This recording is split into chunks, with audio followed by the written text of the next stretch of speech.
Não importa onde você vive, certamente a sua vida já foi afetada de alguma maneira pela pandemia de coronavírus que vem causando pânico no mundo inteiro.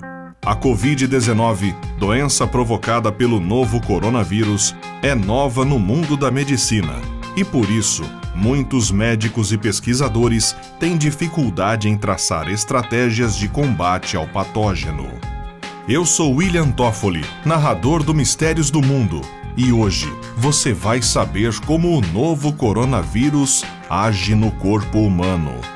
Se você gostar do vídeo, não se esqueça de deixar o like, se inscrever no canal Mistérios do Mundo e ativar as notificações.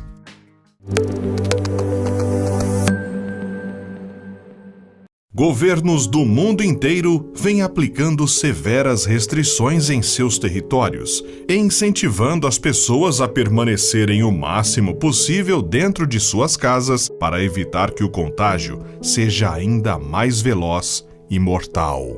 Como você provavelmente já sabe, o coronavírus é altamente contagioso e passa de uma pessoa para outra a partir das gotículas que são expelidas pelo nosso corpo, por exemplo, quando tossimos ou espirramos.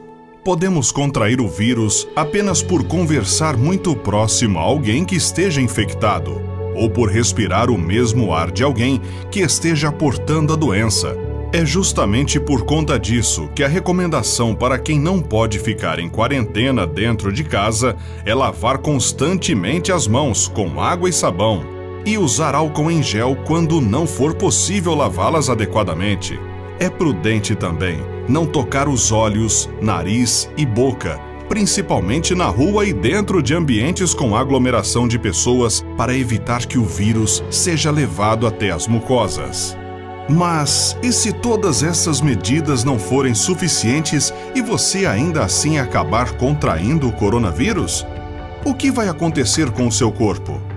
Bem, é importante saber primeiramente que o SARS-CoV-2, o coronavírus que começou a se espalhar na China ainda no ano passado, ataca principalmente as vias respiratórias de suas vítimas. O vírus é incapaz de entrar em tudo o que vê pela frente.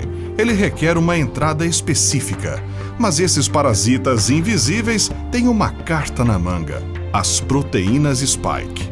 Essas proteínas são protuberâncias pontiagudas ao redor do envelope viral, resultando em um formato de uma coroa, daí o nome coronavírus.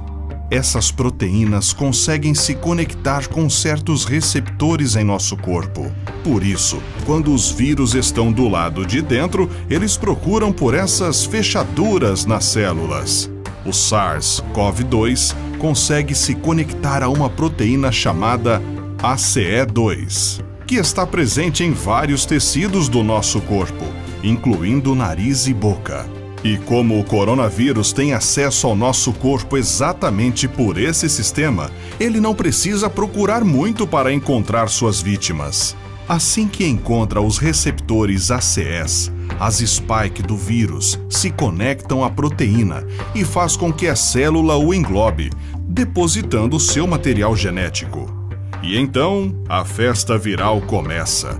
O coronavírus transforma suas células em fábricas de RNA viral e proteínas, se reproduzindo.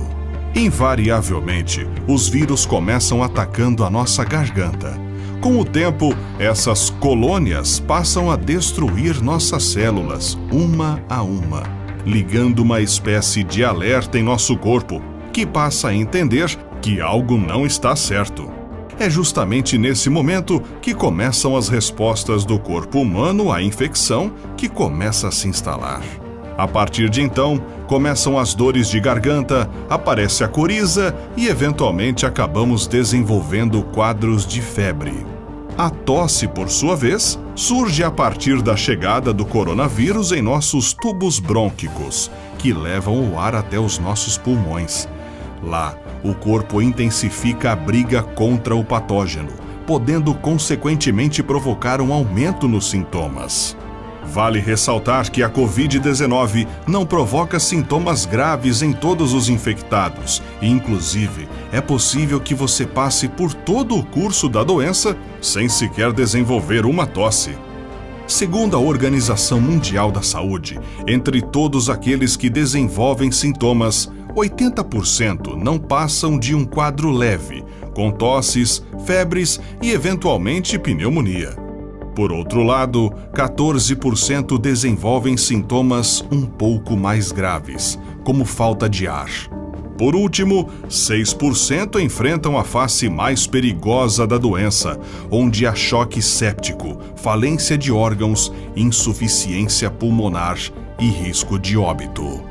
A doença se torna muito mais grave a partir do momento em que o vírus sai dos tubos brônquicos e alcança as vias aéreas inferiores, traqueia, brônquios e alvéolos, que são pequenas estruturas que compõem o pulmão e funcionam levando o oxigênio à corrente sanguínea. Em alguns casos, o vírus age fazendo com que se acumule líquido nos alvéolos, ao invés de ar, e causando insuficiência respiratória. Esses pacientes precisam ser internados e mantidos com um respirador. A situação pode variar de quadros mais leves, em que uma pequena parte do pulmão é afetada, até casos mais graves, quando uma grande parte dos 2 pulmões fica comprometida. Estudos mostram que, mesmo após a recuperação das pneumonias mais graves, até 30% da função pulmonar é perdida. Infelizmente, os riscos não param por aí. De acordo com um estudo publicado na revista The Lancet neste mês de março, a Covid-19 não se restringe ao pulmão e a pneumonia não é a única arma do vírus na batalha contra o nosso organismo. Ainda que de forma inconclusiva, a pesquisa apontou que a doença pode causar danos a outros órgãos do corpo humano, como os rins, o fígado e o coração. De fato, os médicos já sabem que alguns pacientes com a Covid-19 desenvolvem quadros fortes de diarreia e dor abdominal, bem como outros problemas que não se relacionam com a infecção respiratória. Por fim, vale lembrar que o isolamento social e as quarentenas são as ferramentas que estão mais ao nosso alcance neste momento da pandemia. Ficando em casa, você pode estar protegendo muitas outras pessoas com o sistema imunológico mais debilitado que o seu.